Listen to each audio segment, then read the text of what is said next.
আমি 10,000 টকাকৈ দিলো আৰু মই নিশ্চিতভাৱে মই ভাবো ভগৱানে মোক শক্তি দিব যাতে 25,000টো দিব পাৰো প্ৰতিশ্ৰুতি আমিয়ে মনত পেলাই আছো আজি স্বীকাৰ কৰিবলৈ বাধ্য হ'ল যি ক'লে যে মহিলা উদ্যমিতা এটা ভাল আঁচনি মোৰ সমষ্টিটো দিব লাগে যে ভোট কিনিবৰ কাৰণে সেলফ হেল্প গ্ৰুপক টকা দি আছে অধ্যক্ষ মহোদয় আপোনালোকে বেয়া পাবৰ কাৰণে আপোনালোকৰ সমষ্টিত দিয়া নাই ভোট কিনা কামটো আপোনালোকৰ সমষ্টিত কিয় কৰো এখন হলেও মানি ল'লে যে মহিলা উদ্যমিতা এটা ভাল আঁচনি আছিল আজি স্বীকাৰ কৰিবলৈ বাধ্য হ'ল কি ক'লে যে মহিলা উদ্যমিতা এটা ভাল আঁচনি মোৰ সমষ্টিটো দিব লাগে নিশ্চিতভাৱে এই মাহতে দিয়া হ'ব যে স্বীকাৰ কৰিলে অধ্যক্ষ মহোদয় আমি আল্টিমেটলি স্বীকাৰ কৰিবলৈ বাধ্য হ'ল অধ্যক্ষ মহোদয় লাখপতি বাইদেউ আজি আমি কি কৈছো কোনো আলোচনাই নকৰিলে মই গোটেই আলোচনা পঢ়িলো সেলফ হেল্প গ্ৰুপৰ মহিলাক যদি ব্যক্তিগতভাৱে তেওঁলোকে লোন লয় আমি ষ্টাম্প পেপাৰৰ 1 টকাও ফিজ তেওঁলোকৰ পৰা নলওঁ আমি কি কলো যে আমি এটা ক্ৰেডিট গ্যাৰান্টি ফান্ড কৰিম যাতে গ্ৰুপ হিচাপেও টকা ল'ব পাৰে ব্যক্তিগত হিচাপেও টকা ল'ব পাৰে এইখন অসমত অধ্যক্ষ মহোদয় আমাৰ প্ৰচেষ্টাত 9 লাখ মহিলা আজি লাখপতি বাইদেউ হ'ল এদিন আমাক জুকাইছিল ইয়াত কিছুমানে মই আকৌ যেতিয়া ৰিলৰ ৱৰ্ল্ডত যাওঁ কিছুমানে আমাৰ লাখপতি বাইদেউসকলক জুকাই পেলাই গান লিখে বিভিন্ন ধৰণে অপমান কৰাৰ চেষ্টা কৰে অধ্যক্ষ মহোদয় 9 লাখ অসমীয়া মহিলা আজি লাখপতি আমি 10,000 টকাকৈ দিলো আৰু মই নিশ্চিতভাৱে মই ভাবো ভগৱানে মোক শক্তি দিব যাতে 25,000টো দিব পাৰো অধ্যক্ষ মহোদয় আমাৰ প্ৰতিশ্ৰুতি আমিয়ে মনত পেলাই আছো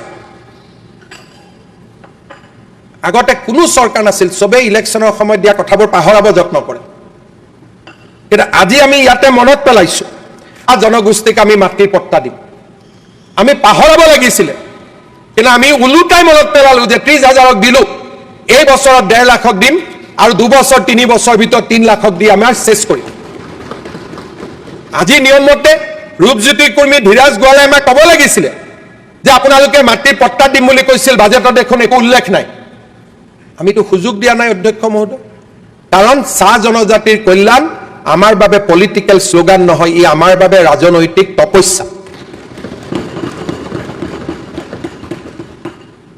অধ্যক্ষ মহোদয় আজি আমাৰ বাজেটত আমি কৰ্মচাৰীসকলৰ বাবে আজি ইয়াত কৈছে ইউপিএছ ওপিএছ কৰ্মচাৰী পৰিষদৰ আজিকালি যিমান নতুন কৰ্মী আছে তেওঁলোকতো এনপিএছত থাকিব খোজে উলুটাই পৰিৱৰ্তিত কথাবিলাক আমি বুজিয়ে নাপাওঁ এতিয়া যে 1.5 লাখ 1,60,000 ল'ৰা ছোৱালীয়ে চাকৰি পালে তেওঁলোককতো এনপিএছ লাগে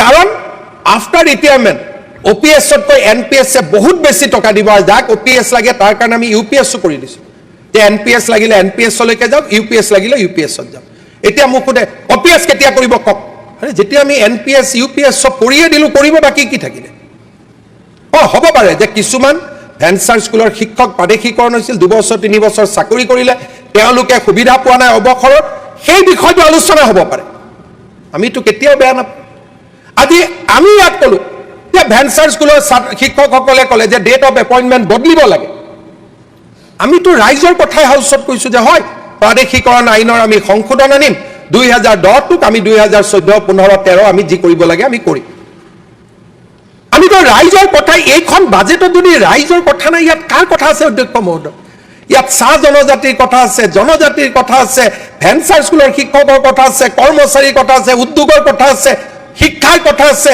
নিবনুৱা যুৱক যুৱতীৰ কথা আছে এই বাজেটখন আমাৰ সমাজৰ প্ৰতিফলন নহয় জানো অধ্যক্ষ মহোদয় এই বাজেটৰ পাতত আমি ক'লো আজি মই ভাল পালোহেঁতেন যে এজন বিৰোধী পক্ষৰ সদস্য যদি ক'লেহেঁতেন যে আপুনি স্যাটেলাইট আনিব খুজিছিল কিমান আগবাঢ়িছে আপুনি প্ৰটন থেৰাপি আনিব খুজিছিল কিমান আগবাঢ়িছে যোৱা বাজেটত আপুনি অতিথিৰ কথা কৈছিলে কিমান আগবাঢ়িছে আমি জবাব দি ভাল পালোহেঁতেন অধ্যক্ষ মহোদয় কোনো প্ৰশ্নই নুসুধিলে আমিতো উত্তৰ দিলোহেঁতেন যে স্যাটেলাইটৰ টেণ্ডাৰ হৈছে প্ৰটন টিভি 2 এদিনতে অৰ্ডাৰ দিম প্ৰটন ৰেডিয়েশ্যনৰ আমি 2 এদিনতে অৰ্ডাৰ দিম অতিথি আমি 2 এদিনতে উদ্বোধন কৰিম আমিতো উত্তৰ দিলোহেঁতেন আজি বিৰোধী পক্ষৰ উত্তৰ কৰিব সময় নাই কোন দৰ্জি তাতে কোন টেইলৰ তাতে কিমান জোখৰ কলা কাপোৰ আছে তাৰে চিন্তা কৰি আছে না মই আপোনালোকে যাৰ গাত লাগিব লাগে তাৰ লাগক না আপুনি কিয় গাত ভাটিলে অধ্যক্ষ মহোদয় এই বাজেটখনত অসমক প্ৰতিযোগিতাৰ পৰিৱেশৰ মাজত অসমক উজ্বলাই তোলাৰ প্ৰচেষ্টা কৰা হৈছে। ইয়াত কোনোবাই কৈছে বাজেট 1.5 লাখ কোটি আছিলে, এইবাৰ বাজেটৰ সাইজ কমিছে। মই টেকনিক্যাল উত্তৰ দিয়াৰ আগতে প্ৰথম প্ৰশ্নটো সুধিম, সম্পদ ক'ৰ পৰা আহিব? জয়ন্তমল বৰুৱাইটো ঘৰৰ পৰা আনিব নোৱাৰে। সম্পদ সৃষ্টিৰ কাৰণে উদ্যোগ হ'ব লাগিব, সম্পদ সৃষ্টিৰ কাৰণে বিকাশ হ'ব লাগিব। যদি এফালে কওঁ সম্পদ আহিব নালাগে, বিকাশ আহিব নালাগে, আদানী আহিব নালাগে, আম্বানী আহিব নালাগে, আনফালে কওঁ মোক ৰাস্তা দিয়ক, হস্পিটেল দিয়ক, তাৰমানে আমি ক'ৰ পৰা টকাটো পাম? অধ্যক্ষ মহোদয়, অসমত আমি গ্ৰোথ আনিবই লাগিব। আজি ৰিজাৰ্ভ বেংকে কৈছে যে Assam is the fastest growing state. আমি গ্ৰোথ আনিবই লাগিব। জাগিৰোডত এটা ছেমি কণ্ডাক্টৰী মোৰ ভোক নপলে। টাইৱানত সৰু প্ৰদেশ এখনত গোটেই বিশ্বৰ ছেমি কণ্ডাক্টৰ টাইৱানৰ পৰা যায়। আমি কিয় কল্পনা কৰিব নোৱাৰো যে জাগিৰোড আমাৰ ভৱিষ্যতৰ টাইৱান হ'ব? আজিতো প্ৰশ্ন আহিব লাগিছিলে যে এটা ছেমি কণ্ডাক্টৰ আপুনি আনিলে বাৰু, দ্বিতীয়টো কেতিয়া আনিব? তেতিয়াহে মোৰ ভাল লাগিলেহেঁতেন যে নহয়, আমি পৰিৱৰ্তন হৈছোঁ, আমাক উন্নতি লাগে। অধ্যক্ষ মহোদয়, অসমৰ উন্নতিক বিৰোধিতা কৰা সকলক মই এটা বাৰ্তা পঠাব খোজো। অহা 5টা বছৰত আমি অসমৰ বাবে ধুমুহাৰ দৰে কাম কৰিম। আপোনালোকে বাধাৰ প্ৰাচীৰ সৃষ্টি কৰিব। অসমৰ ৰাইজৰ আশীৰ্বাদত সেই বাধাৰ প্ৰাচীৰ আমি ভাঙি ছিঙি শেষ কৰিম। আৰু অধ্যক্ষ মহোদয়, প্ৰত্যাহ্বানৰ বাবে আমি ভয় নকৰোঁ। প্ৰত্যাহ্বানৰ মাজতো মথাউৰি পকী হ'ব, আমাৰ সমষ্টিৰ ৰাস্তাও হ'ব, আমাৰ স্কুলো হ'ব, নিবনুৱা যুৱক যুৱতীয়ে কৰ্ম সংস্থাপনো পাব। অসমৰ অশ্বমেধৰ ঘোঁৰা, ইয়াক ধৰি ৰাখিব পৰা নাযায়। অধ্যক্ষ মহোদয়, ৰাইজে উত্তৰ দিলে। 102 জন বিধায়কেৰে ৰাইজে আমাক আশীৰ্বাদ দিলে যে এতিয়া কাম কৰক, আৰু কাম কৰাৰ কাৰণে আমি ভোট দিছোঁ। আৰু অধ্যক্ষ মহোদয়, নিশ্চিতভাৱে ৰাইজৰ আশীৰ্বাদৰ নিৰ্মালী আমি শিৰত লৈ অসমৰ ৰাইজৰ বাবে কাম কৰিম। অসমৰ ৰাইজক আগুৱাই লৈ যোৱাৰ বাবে আমি নিজক আকৌ এবাৰ সমৰ্পণ কৰিম। বিধায়কসকললৈ মোৰ 3-4টা পৰামৰ্শ আছে। অধ্যক্ষ মহোদয়, অসমক আমি কণী, মাছ আৰু মাংসৰ ক্ষেত্ৰত আত্মনিৰ্ভৰ কৰি তুলিব পাৰোঁ। সিন্ডিকেট শব্দটোৱে নোহোৱা হৈ যাব। অধ্যক্ষ মহোদয়, শ্ৰীৰামপুৰ এইবিলাক আহিবই নালাগে। সিন্ডিকেট শব্দটো নোহোৱা কৰাৰ একমাত্ৰ উত্তৰ হৈছে আত্মনিৰ্ভৰ অসম। যেতিয়া অসম আত্মনিৰ্ভৰ হ'ব, ৰাজ্যত বাহিৰৰ পৰা একো সম্পদ আহিব নোৱাৰিব। মই অনুৰোধ কৰিম যে সৰুকৈ হ'লেও আত্মনিৰ্ভৰশীলতাৰ কেইটামান অনুষ্ঠান আমি আমাৰ সমষ্টিত গঢ়ি তুলিব লাগে।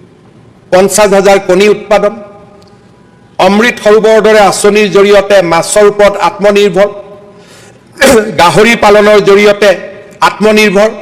প্ৰতিটো বিধায়কে আমি যেনেকৈ আত্মনিৰ্ভৰ অসমৰ কথা কৈছোঁ, আমি কথা পাতোঁ আমি কেনেকৈ আত্মনিৰ্ভৰ ৰঙিয়া বনাব পাৰোঁ, আমি কেনেকৈ আত্মনিৰ্ভৰশীল তামোলপুৰ, আমি কেনেকৈ আত্মনিৰ্ভৰশীল কলিয়াবৰ, আত্মনিৰ্ভৰশীল কমলপুৰ, আত্মনিৰ্ভৰশীল সোণাৰী, আত্মনিৰ্ভৰশীল মাৰ্ঘেৰিটা বনাব পাৰোঁ। আমাৰ সমষ্টিলৈ 1 লিটাৰ গাখীৰো বাহিৰৰ পৰা নাহিব। দুগ্ধ সমবায় সমিতি কৰিম। অখিল গগৈ ডাঙৰীয়াই কৈছে আমি 6 নম্বৰত। হয় অধ্যক্ষ মহোদয়, একেলগে এতিয়া প্ৰতিযোগিতা কৰোঁ যে আমুলক আমি পৰাজিত কৰিম, আৰু আমি 1 নম্বৰত যাম দুগ্ধ উৎপাদনৰ ক্ষেত্ৰত। আজি আমুলে যদি ডেইলি 80 লাখৰ পৰা 1.5 কোটি লিটাৰ গাখীৰ উৎপাদন কৰিব পাৰে, আমি অসমত অন্তত 50খন নিত্যানন্দ কেনেকৈ গঢ়ি তুলিব নোৱাৰোঁ?